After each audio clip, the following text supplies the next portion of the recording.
Hi everyone, it's me, Lubna. Today is Wednesday, November 27th, 2024.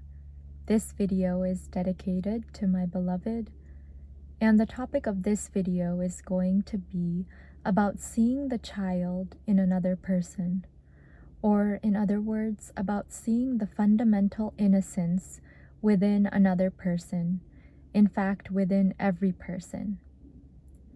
And this video is related to the video that I made yesterday, which was on the topic of forgiveness.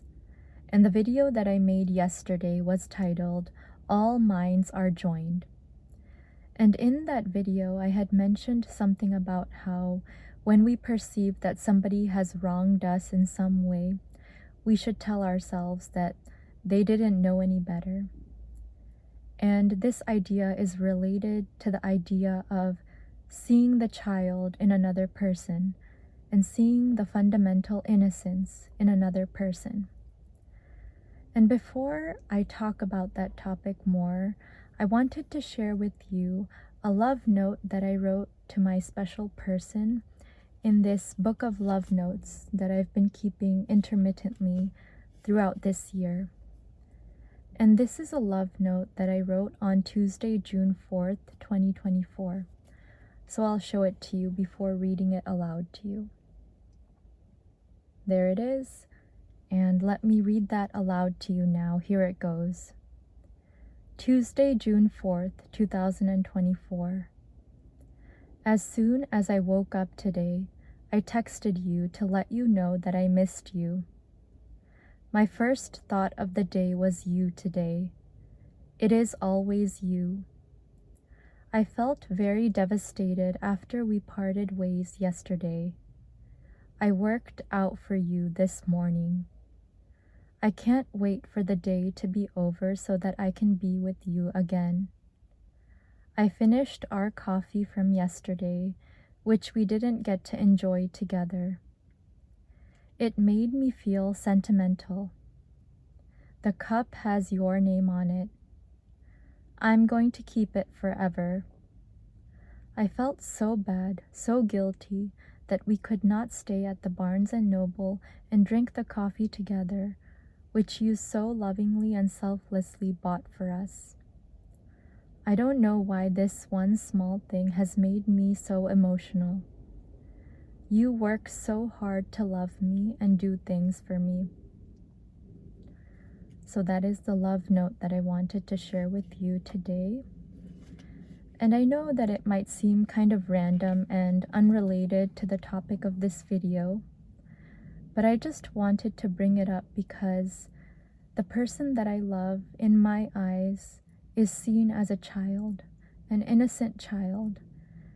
And I remember that on the day that I wrote that love note, I was looking at this person and thinking that in spite of all of the roles and responsibilities he has, he's still a child at his very core.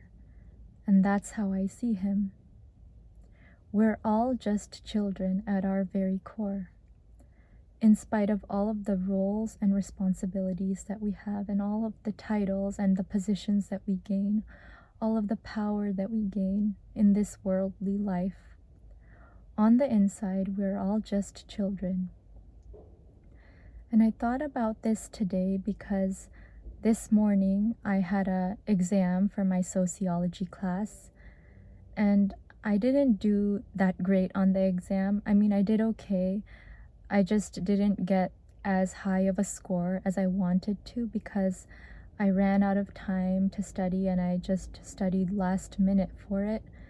But I still did okay. I passed, which is good. And I started to feel bad about myself and started to feel this feeling that I would always feel when I was in medical school after a very difficult exam. And then I got in my car, and as I was driving back home after the exam, I put on some music, and I love listening to 80s hits. So I listened to a few songs like Rocket Man by Elton John, Every Woman in the World by Air Supply, and Midnight Train to Georgia by Gladys, and I forgot the name of the rest of the artist for that song, but As I was listening to all of that music on the way back home, I felt like a child again, and I felt like even though I might not have done perfectly on that exam, I'm still good. There's nothing wrong with me. And this is something that living in this world makes us feel like there's something wrong with us if we don't do things perfectly. And as we get a little bit older and we take on jobs and roles and responsibilities, we learn to feel guilty and feel bad about ourselves if we're not able to fulfill those roles perfectly, or if we make mistakes. And we feel like all eyes are on us, and we feel scrutinized for every little thing that we do. And to a certain extent, that is how I felt when I was in medical school, particularly on my rotations. But simple moments like that, like driving home, listening to the music in my car, make me feel like a child again, and make me feel that innocent feeling that we all have a right to feel, because we're all children on the inside.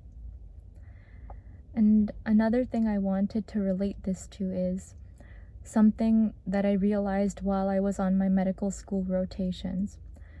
So I remember that during my OB-GYN rotation, by the way, I was working at a labor and delivery unit of 2 different hospitals actually for a month for my OB-GYN rotation. And as part of that rotation, I helped women give birth, and I helped the OB-GYN docs during their C-section surgeries.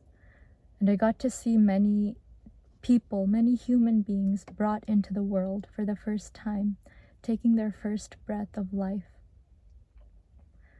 And I remember thinking, the first time that I helped a woman give birth, the first time that I helped deliver a baby, I thought, oh my goodness, this is a child. This is going to end up being an individual just like all of us. I was like this once. You were like this once. Every person that we see all around us was like this little baby once upon a time, completely pure and innocent. And when we realize that all of us were once children, it makes us a lot more forgiving toward other people, because people don't end up the way they are and do things that are perceived to be morally wrong on purpose. They do it because of life events and things that might have hurt them, that have caused them to become a certain way. And I know there's both nature and nurture involved. There's also some genetic component involved. But at our very core, putting all of that aside, we are all pure and innocent, like that child I saw that I helped give birth to, helped the mother give birth to that day back in March of this year. And this, again, as I said, it makes us a lot more forgiving toward other people when we see the child in other people. I even see my own mother like this, and I know that the relationship between daughters and mothers, or any sons and fathers, sons and mothers, parent and child relationships are quite difficult sometimes, and there can be disagreements. But for me, I look at my mother like a child. I see her as the child that she once was. And when I do that, it helps me to be a lot more understanding and appreciative of her. And that's relevant with Thanksgiving coming up tomorrow in America. And we can see everyone this way. Everyone was once a child. And I know that this might sound controversial, but even Adolf Hitler was once a child. So think about that. Every time from now on that you feel like somebody has done something wrong toward you, look at them as a child, as the child that they once were. And again, at our very core, we are all still children. We are just children on the inside. I hope that you've learned something very valuable from my video today, as always. And thank you again for taking the time to listen and or watch my video. And I'd like to wish you a wonderful day, afternoon, evening, or whatever it is, wherever you are in the world.